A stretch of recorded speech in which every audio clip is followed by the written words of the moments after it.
We are Well, I Laughed, and our hope is to get you to laugh too. Each week, we share what we've learned from our latest journey down an internet rabbit hole. Like the real origin story behind Cocaine Bear. And what the Unabomber is really about, and if we have anything in common with him.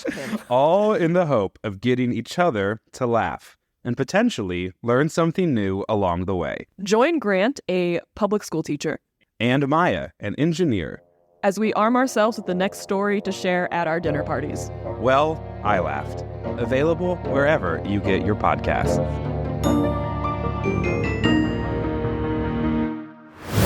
Wait, but we want it to be organic, don't we? Everything about it here, us is authentic and organic, right? And this is Gatrix. Sorry, that was him. No, you could do it. No, but do it with. Just say it with your chest. All right. And this is Gatrix.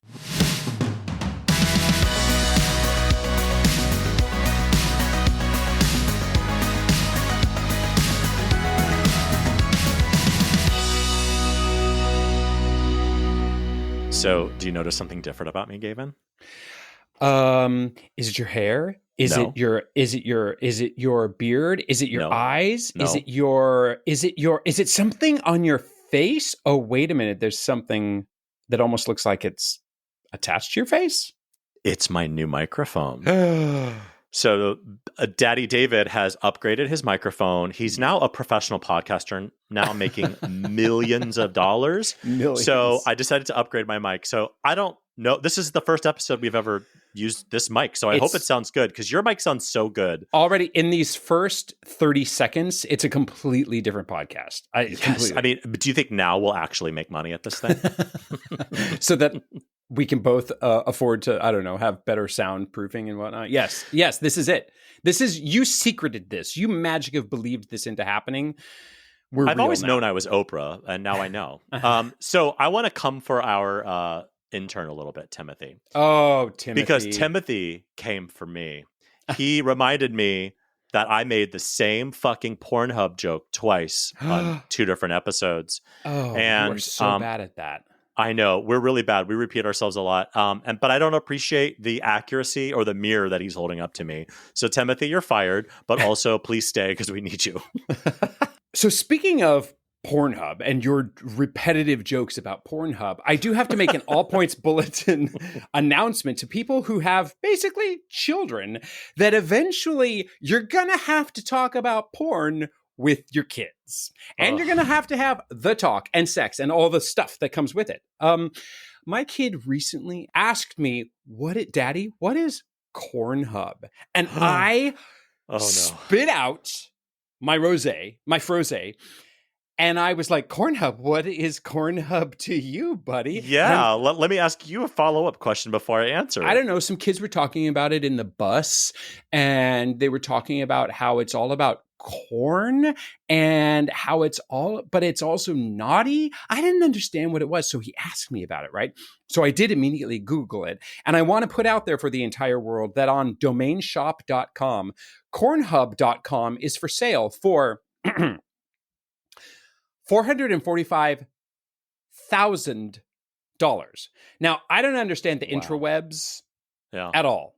But I do want you to know that I still use like a quill and scroll to message people. So correct, and proud of it. But I want the world to know that we got to talk about it.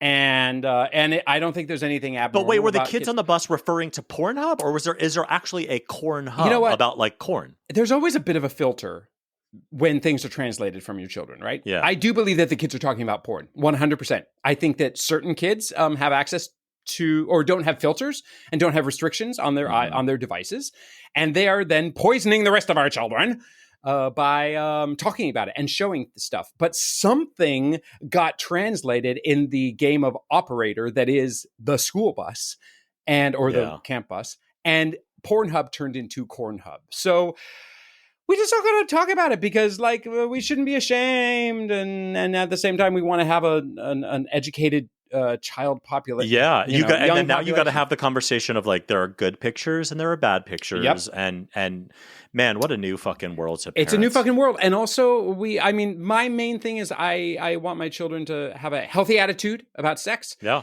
And I don't want them to learn everything that they have to learn from misogynistic, violent porn on the internet. Yeah. You know? Absolutely. Which is the only kind I consume. So I'm sure it is. You know what? Earlier in the episode, when you said, "Have you noticed something different about me?" and I was going to be like, "Oh, you're tan." No, you don't. no, you don't tan.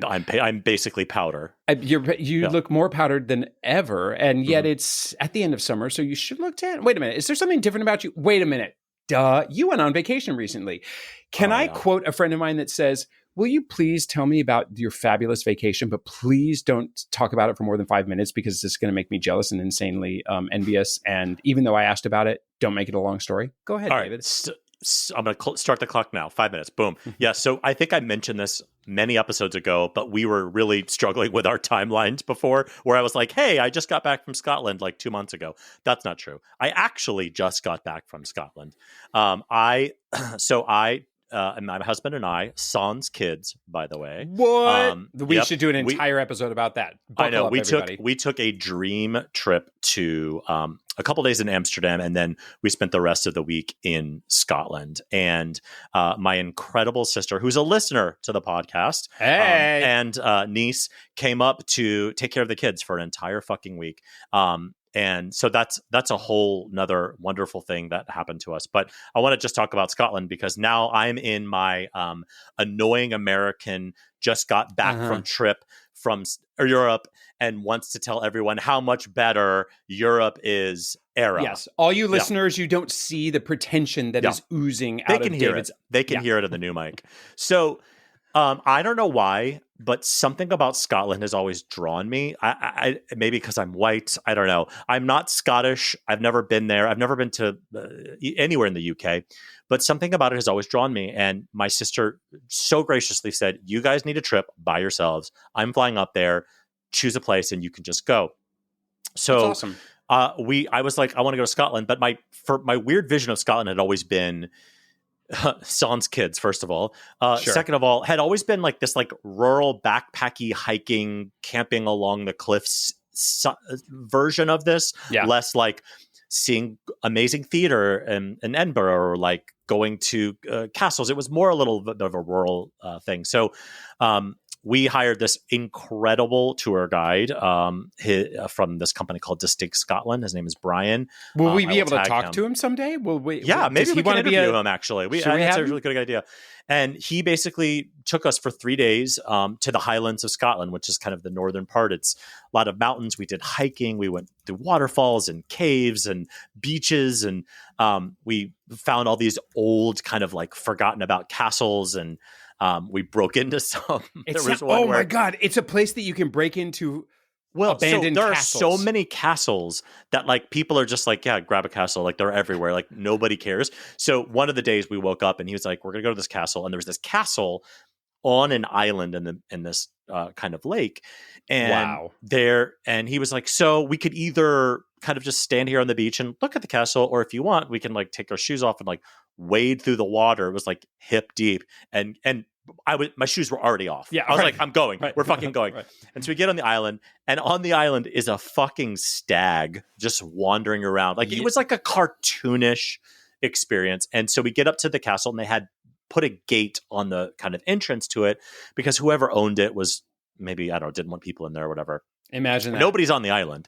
And Brian, our tour guide, was like, "You know, if you wanted to, you kind of probably squeeze under the door." And he kind of like wandered away, and we were already under the door. Yeah. And so we snuck into this castle, and it was incredible because you can it's all kind of mostly in ruins. There's no like roof or floors, but you can kind of see where the old floors used to be.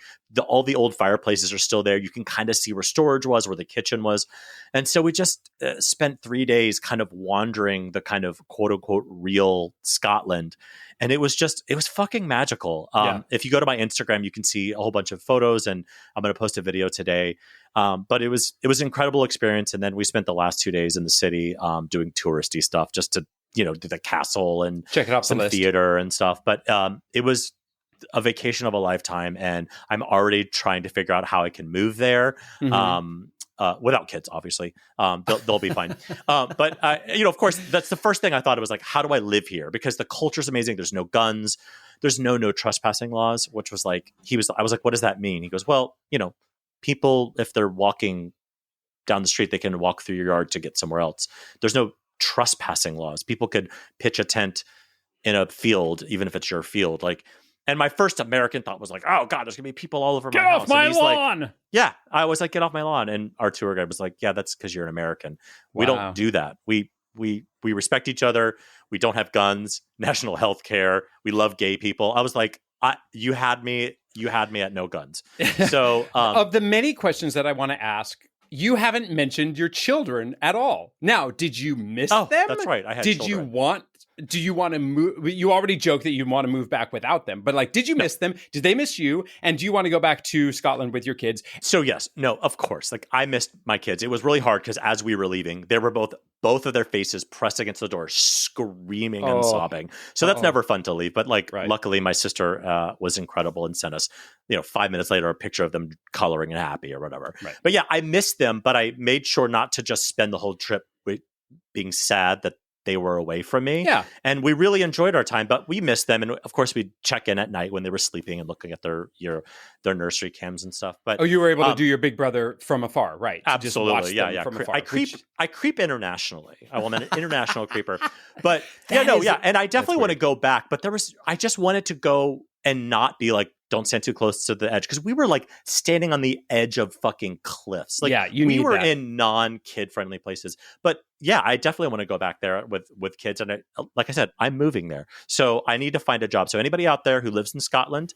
preferably in Inverness, somewhere in the Highlands, I want to do the job that you need to hire an American for. So long story short, amazing trip. Thank you to my sister and my niece for taking care of my kids while we were gone. And now I consider myself British. Okay, so enough about me being an annoying American coming home from Europe thinking everything they do is better, because it is. Let's move on to our top 3 list, shall we? Let's hear it. Now, the topic was, what are 3 of the things that you miss most now that you're a parent, right? Correct. And it's my list, so I will go first. Tell us about it. In number 3, comp tickets to Broadway shows.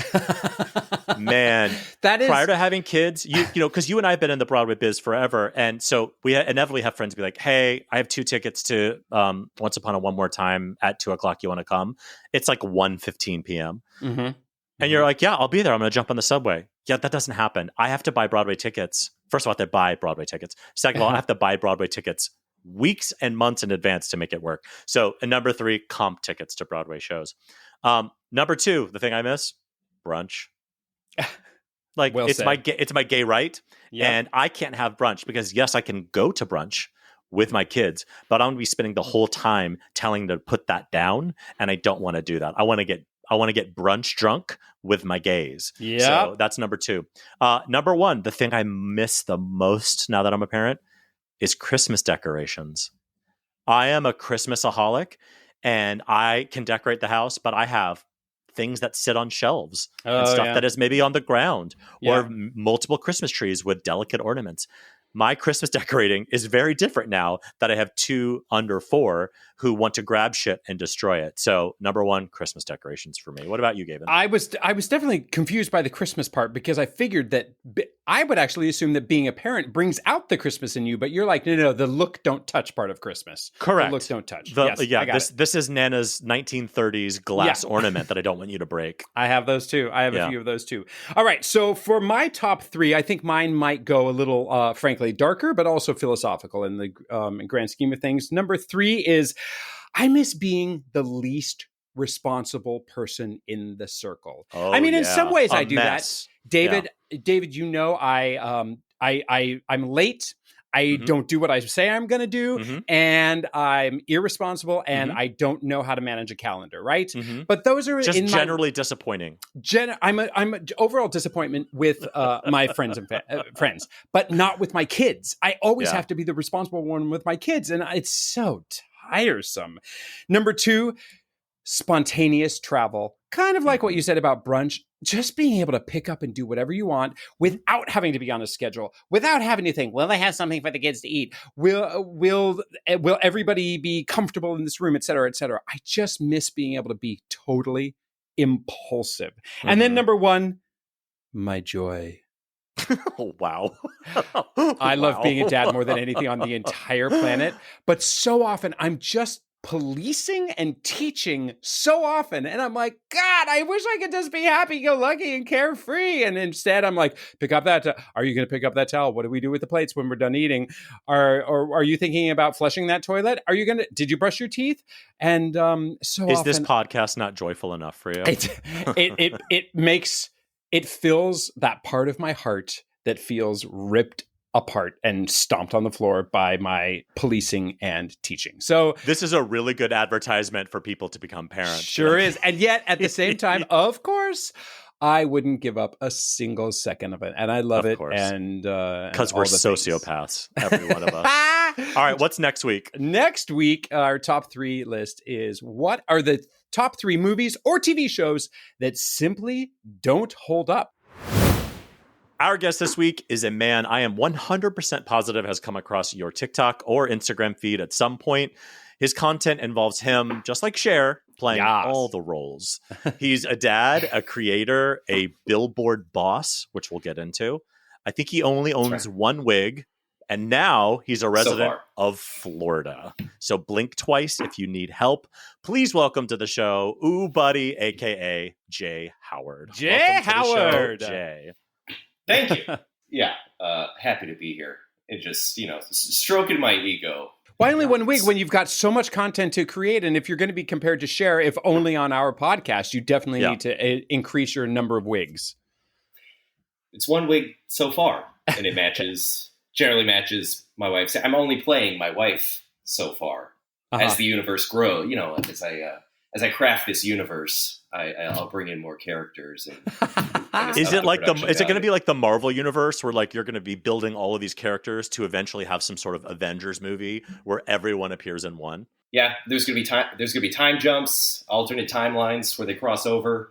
I actually have written a sketch based on time travel, like where I'm about to shave my beard down to just a mustache, and future me comes into the bathroom, saying he's got a mustache, and like, wait, before you go, like, you're going to try to stop me? Like, no, I want to make sure you do it. We look fucking awesome right now. And then future wife comes in like, yeah, but just clean up the beard trimming. So, okay. I'm giving the whole thing away. But then like, wait, before you all go, we should all have sex, right? Like, nice. That actually brings me to my one of my favorite parts about your account. So if somebody's listening to the show and doesn't follow you, I want you to stop listening to this podcast. I want you to go onto TikTok and or Instagram, and I want you to follow. He's like at BKOTPA, correct? That's your handle.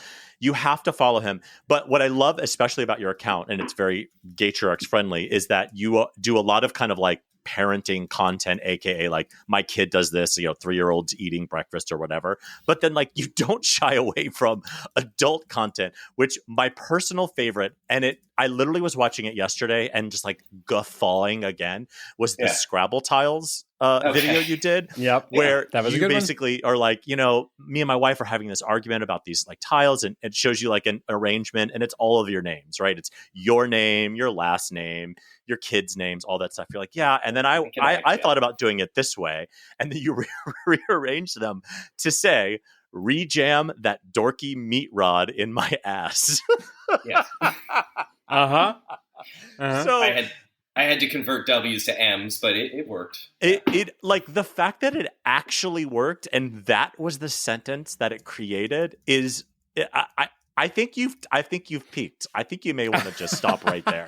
I've been told I've peaked on a few videos, but I always come back with something I think is better. But and honestly, to me, one of the draws of your account, besides the fact that you are very funny and your stuff is very funny, is that it's lo-fi. Is that you have one wig and you almost have zero props. You do a lot of editing, but like overall, it's pretty normal stuff in your house. I recognize your background right now. So I think that's part of why it's so funny. But I saw you came across my TikTok feed for a while, and I don't follow anyone.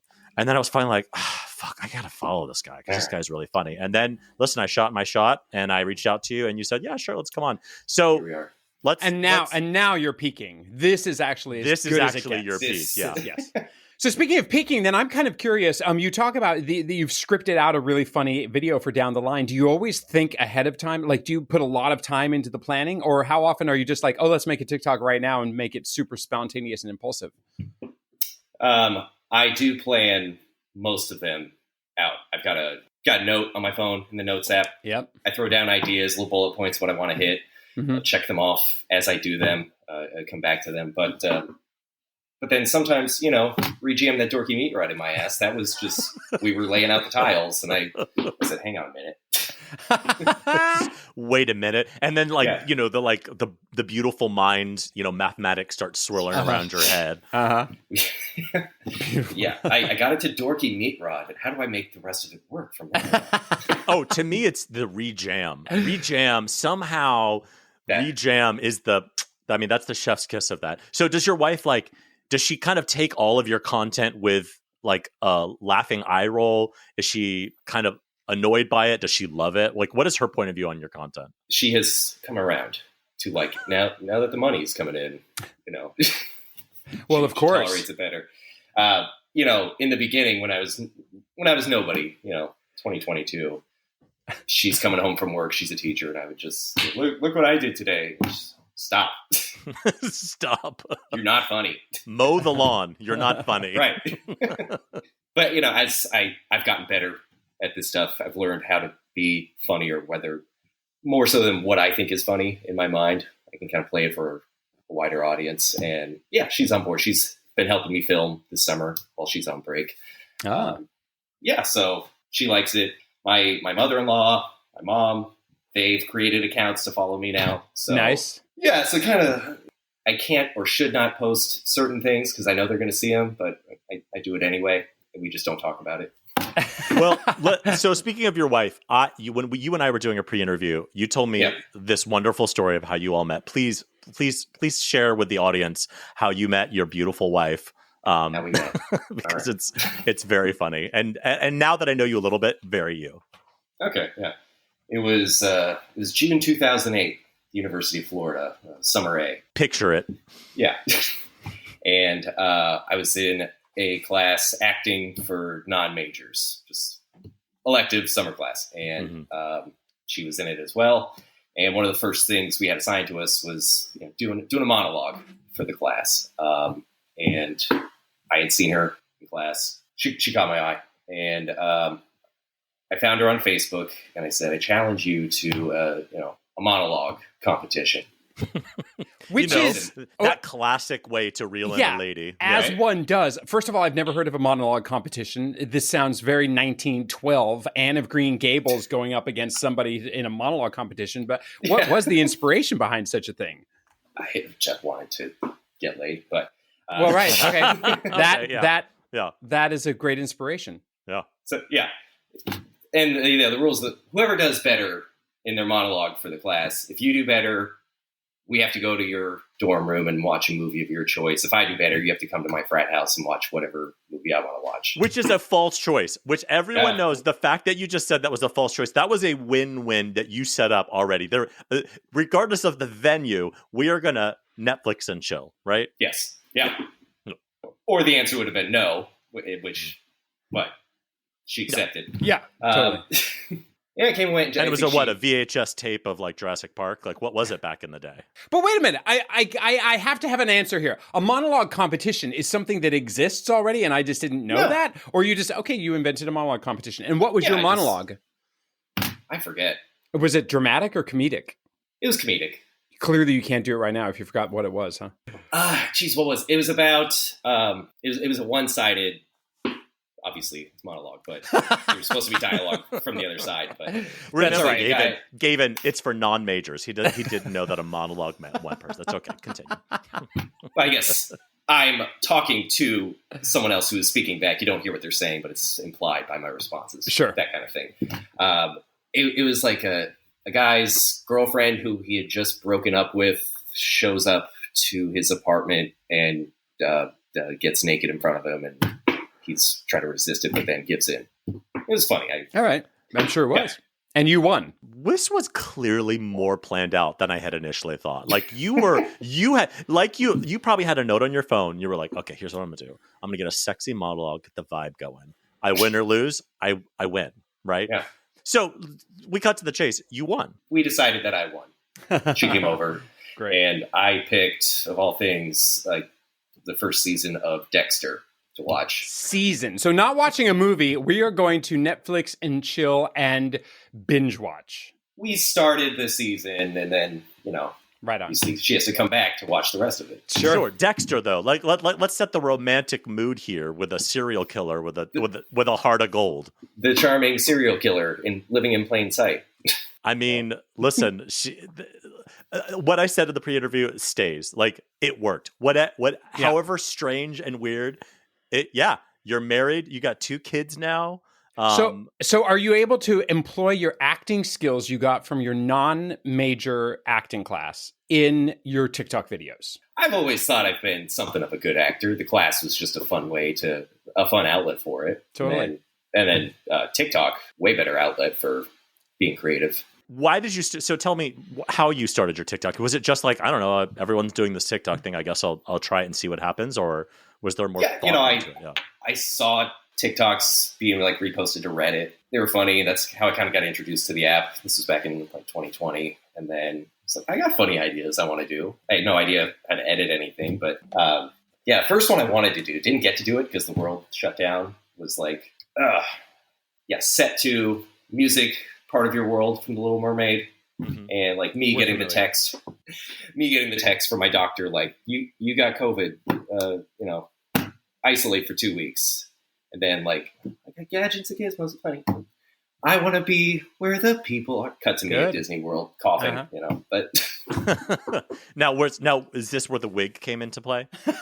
No, I got that. I had been using Turby twists when I was playing my wife. And she's like, that doesn't look like hair. It looks like I just got out of the shower. Like, wigs are $20 on Amazon. We're making money off this now. Yeah. And so where does the wig live when it's not being used? I don't have the head or the stand for it. It just sits. It just kind of exists on the floor somewhere. It's somewhere around here. Yeah. Yeah. I think this interview probably would make more sense with you wearing it. So you started your TikTok account and you told me that the Will Smith audio, was that the Oscars audio, is what made you go viral for the first time? What was that video? When my son calls for his mom while we're trying to smash, and like me just busting into his room with like my shirt open, like, keep my wife's name out your fucking mouth. We play my son in his bed. Okay, I'm going to. But see, and that to me is what makes your account so funny, is that like you're doing this kid content, which is any parent is immediately like relatable, but it's adult. Like you were talking about your life or your experience as adult, either trying to smash your wife or rejamming that dorky meat rod. But I would say the majority of your content is just kind of kid focused. Like one of my favorites of yours, and I don't even know if it's possible for me to explain it, it's so nuanced but smart, is the ketchup one, where it's that Mumford and Sons audio, where it kind of stutters for a second. It says, your kid wants ketchup as you're giving. Yeah, exactly. That as a parent of 2 kids who demand shit when they want it, it is. I was just like, I'm holding the fucking ketchup in my hand and you're screaming at me for the ketchup. I'm going to push you into the ocean. Is it hard to get your kids to cooperate in filming? And especially if you have to take multiple takes, or are you having to pay them now to cooperate, or are they down for it? They're not in any. He plays all the parts. I mean, I've seen a lot of the videos, but how on earth do you not? You're right. And that's the way you get around it. Well done. Sometimes they're in it. They're very passively in it. Yeah, but they're just on the side. And do they get to watch any? Do they get to watch any of them? I've tried with the 4-year-old. Like, look, I'm pretending to be you, and he like don't. He actually kind of got like upset. Like, don't pretend to be. He's very sensitive. He's like, that's not Bluey. And you're like, no, I'm not. Never mind. No, it's me. He didn't quite get it. This is paying for your college education, so fucking get 100%. I do have I'll get comments or messages like, "Oh, I watch all your videos with my 4-year-old. He thinks this is hilarious." That's great. Please watch the videos yourself first before Yeah. you don't Do a little bit of screening. Don't just go in raw to the look. You might get a little rejam that you're not expecting. So luckily, you are able to spend some time during the day. Your job allows you to like sit around and be creative an awful lot of the time too. How does that balance out? Yeah, yes, I have a job. I'm the BKO TPA Billboard King of Tampa. That is. Look at that. Uh-huh. Yeah. He showed us a miniature version of a billboard that says J Oh, right. This is equals audio. Yeah. good. Yeah, it's audio. But so you are the Billboard King, and that is something that I think is the first time for us on the podcast. I We've mean, never had so a many- billboard boss. So many There you go. firsts here. So many. So tell us, what does that even mean? Like you're the boss of billboards? What does that even mean? Yeah, well, it's a self-proclaimed title. Yeah. Great. Yeah, That's all you right. got to say it to make it happen. Yeah. Yeah. So my job is I work with ad agencies or brands, and when they want to go, we call it the out-of-home advertising space, billboards, buses, when you're at the airport, all the screens in there. That whole realm of advertising, that's what I specialize in.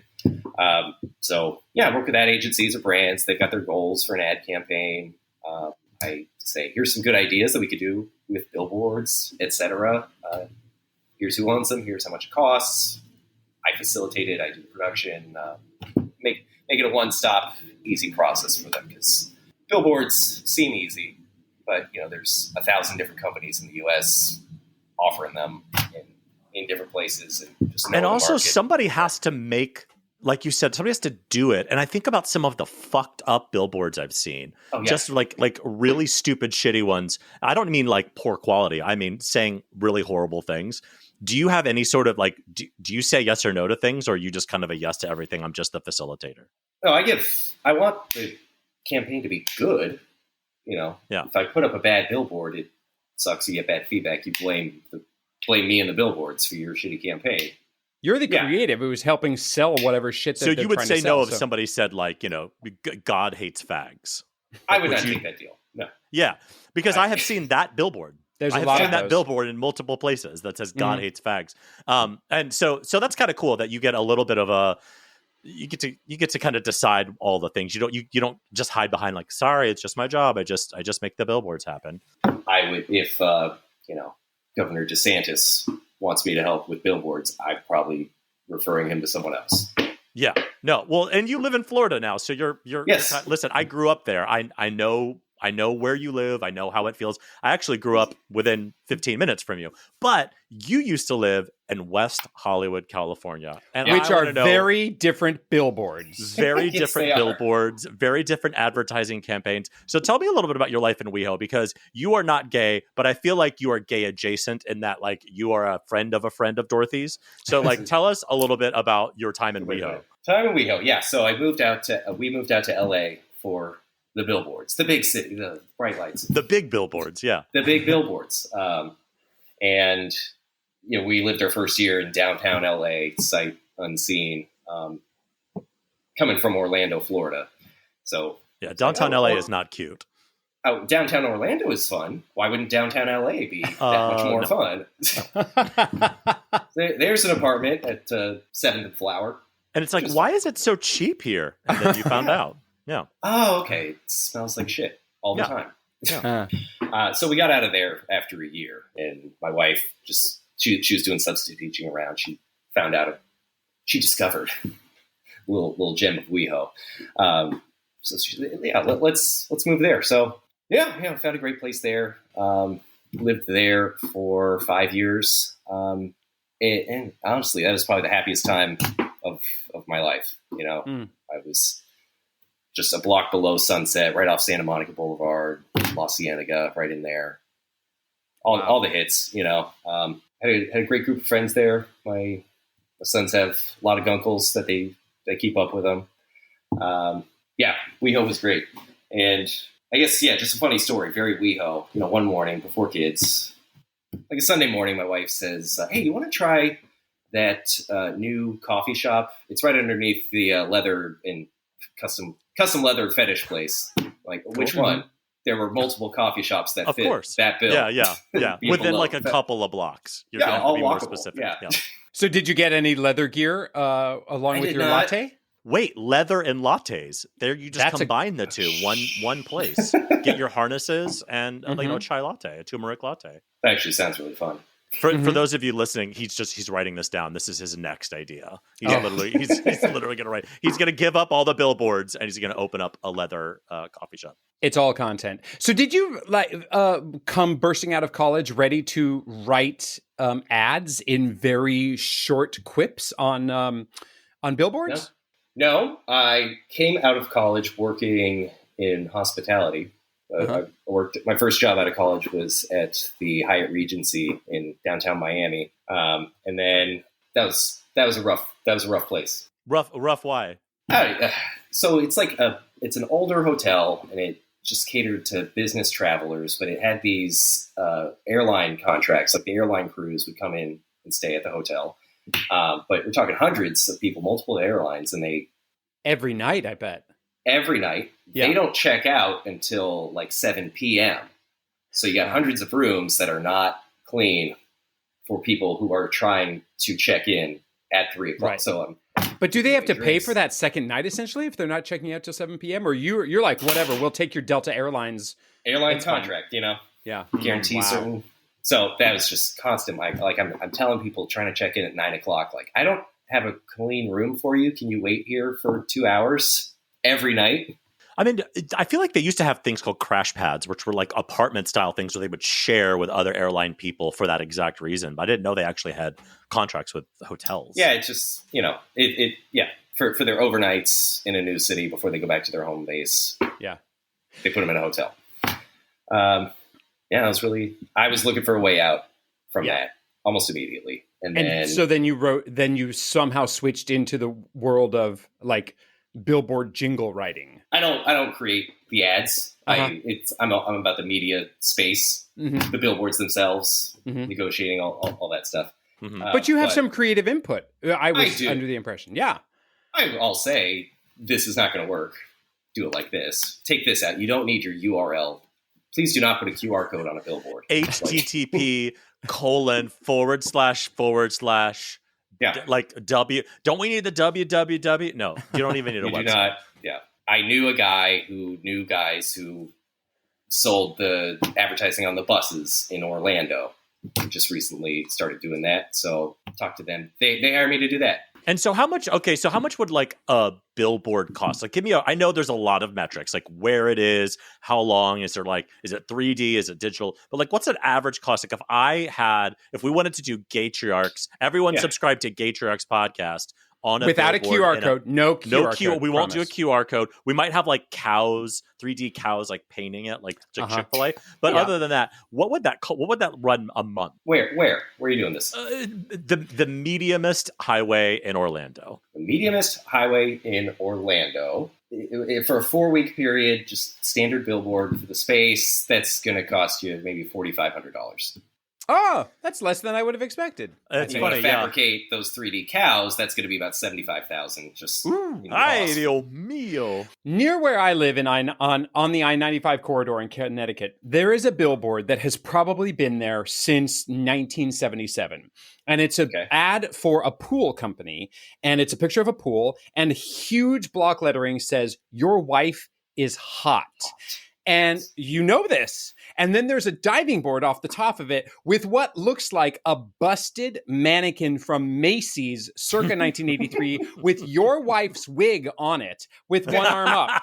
She looks like she's just like a mannequin sitting there.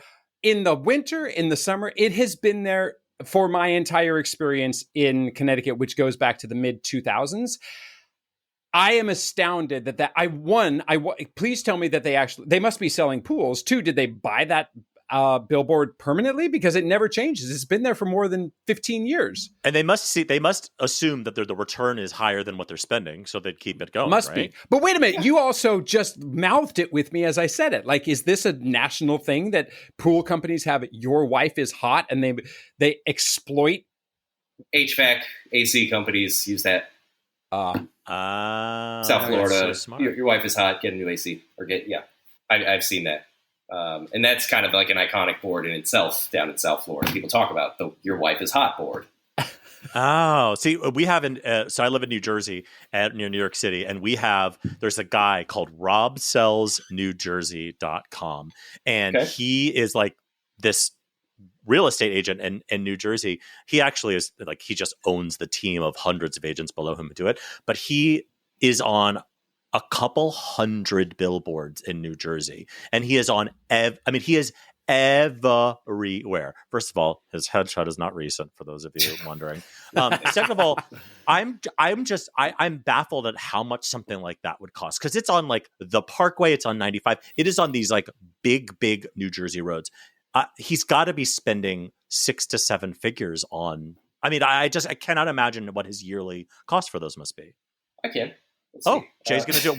We have live accounting, everyone. Live accounting of how much that would cost. All right, so let's assume it's 200 billboards, and he's doing what we call like a rotary plan, where your ads bounce around as the availability shifts. You know, you're not picking certain spots to be on permanently. If you're doing an annual contract on that, so you're getting 200 New Jersey, maybe you can get them at like $750 a piece. Oh, discount. Wait, yeah, wow, right? Because I mean, if you're buying that many, right? Sure. Yeah, an annual contract, sure, and saying like put them wherever you want. If someone wants to buy that Parkway board at its like posted rate, then move me somewhere else. And he could have had a coupon. You don't know. He could have got a coupon. Yeah, absolutely. So $150,000 per 4-week period. There's 13 4-week periods a year. It's just under $2 million a year. So that's what I mean. I have to. How many houses does he need to move to recoup that? I gotta believe. Yeah, I gotta believe in the capitalistic. He's making more than $2 million on the fact that those billboards exist. It just blows my fucking mind, because that is a lot of money. He is.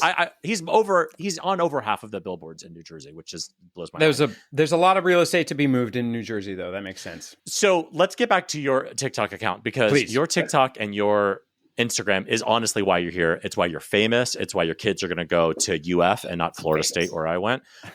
So what's the future like now? We talked a little bit about you're starting to get money. You're in the creator fund. Are you starting to get approached by like people asking for you to create content for them? I've done a couple of those. Yeah. Smarty Pants, vitamins. Does it feel naughty and dirty to do it for somebody else? You gonna watch me while I do it? Yeah. I mean, they give you a lot of leeway. They just say, make a sketch, feature the product, try to hit these points. Don't say this. But like, I like to be. I like to merge it into my style. I'm not just going to sit there. It's look at these vitamins. Buy these vitamins, please. Right, and that's also important for you as the creator, is to make sure that your content isn't diluted with stupid products that don't fit your brand. Because we all who follow you, we see the sponsored, we know it's an ad, and we're already a little annoyed. But if it's totally out of the realm of what you normally do, that's bad news for your future. Yeah. As being able to charge $10,000 to Dunkin' Donuts to advertise their donuts. I love the idea of like an email from Dunkin' Donuts that says, make sure you say our donuts are delicious and they cost $5.99. Please don't say that our donuts are racist. Like something really weird, some sort of weird metric that they have discovered is like everyone thinks Dunkin' Donuts hates black people. So we've got to make sure that you do not hit that point. And you're like, just tear up my script that I pre-written. Yeah, you're just like, that's like literally over. My entire thoughts. Exactly. So this is something you're going to keep doing. Oh yeah. Hey, as long as people are still watching and liking and engaging, I'll keep going. Those dopamine hits from seeing those numbers go up. Applause. Yeah. We can relate. Applause. Like we literally chose to spend our lives working on Broadway, where people would just clap for us after our end of our job. Mm-hmm. It's fantastic. And when people don't do it now, it's like, wait, what's the point of working if people don't applaud for What is the point? Yeah, it's not the same as a like either. Tell me I'm good. Tell me that was good. Yeah. Tell me it was good, and tell me why it was good in specific detail. Go. Why did I make it good? Look at me. You tilt their chin up a little bit. You're like, look right into my eyes. And they're starting to tear up. They're like, I don't like this anymore. I just thought your video was funny. Are you ever recognized in public? I've not been approached in public, but I have had people say on TikTok, like, I saw you at Busch Gardens today. Yeah, I was there. Oh, wow. why didn't you stroke my ego and say hi, please? So that's a note for everyone. If you recognize Jay in public, run full speed towards him. He would feel comfortable with that. yeah, please, yeah. His face just melted. He just looked at me like, "Wait, no, I don't. I don't want that." It's actually probably creepier. It's not creepy for somebody to walk up to me like, "Oh my god, I love your account. You're so funny." Versus like a day later being like, "I saw you getting gas at the Shell," and you're like, That's "Whoa, bro! stalkery. What is that about?" I followed you home. Your toothbrush smells kind of funny. Now, how soon would you encourage your kids to be creative and making their own videos? I mean, I realize they're 4. They're not going to be anytime soon, but do you like the idea of encouraging your own kids' creativity and writing and whatnot? Stay off the internet until you are 20 years old. Yeah. Children. Like, Agreed. Social media to teenagers is poison. Yep. Well said. Yeah, just it's poison. It's dangerous. Reshapes your worldview, your view on gender and women. It's where the young generation now is getting their news from too. Yes, it's TikTok and Instagram. Not even from like online news publications, from TikTok. So it is, like you said, very dangerous. Not only culturally, like you're talking about shaping gender and your identity of what is okay and what is not, but also like what is the truth? Who is the president of Brazil? Gavin, who's the president of Brazil? Lula, that's it. It's Lula. I'm pretty. It used to be Bolsonaro. He lost, or he's claiming it anyway. Oh yes. God, that was awkward. Has it skewed your view of the world also? I mean, has social media tweaked with your synapses aside from needing applause and likes and comments?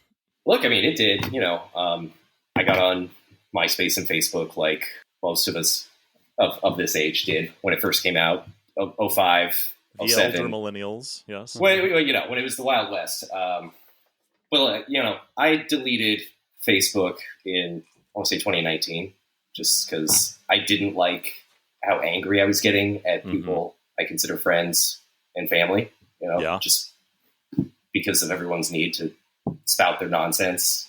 I deleted it, and have not missed it at all. Like the first 2 weeks, my fingers would sometimes just instinctively type face on the keyboard, but got over it. And I only created the Instagram account fairly recently just to port over the TikTok content as well. So I don't engage in social media for me as myself. Mm-hmm. Yeah. Do it as a content creator.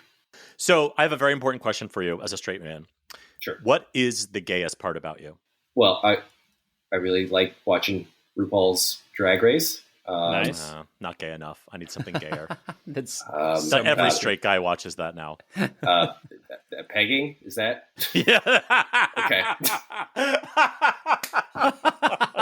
That was good. That was what I expected. Well, listen, Jay, I'm not just blowing smoke up your ass for any other reason.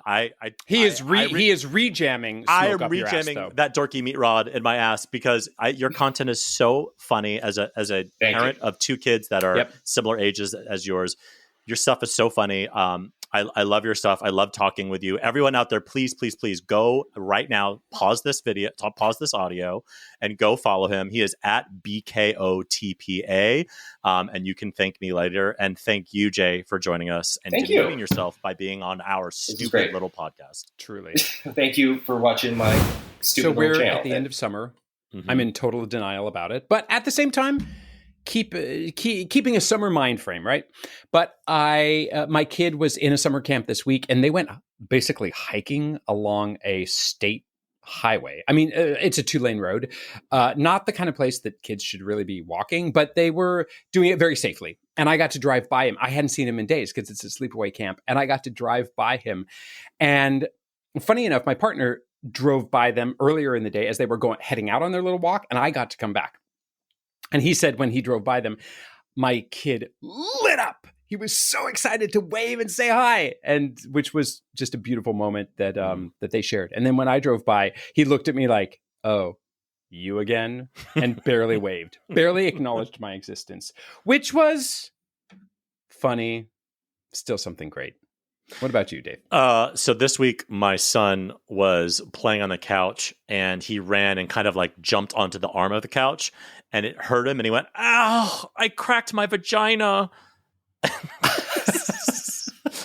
And, kids say the darndest things, but I did not expect that to come out of his mouth because why not? Because why not? And that is our show. If you have any comments, suggestions, or general compliments for David, you can email us at gaytriarchspodcast@gmail.com. Or you can DM us on Instagram. We are at Gaytriarchs Podcast. On the internet, David is at David FM Vaughn everywhere, and Gavin is at Irresponsibility on Nothing. Please leave us a glowing 5-star review wherever you get your podcasts. Thanks, and we'll boat by you next time on another episode of Gaytriarchs.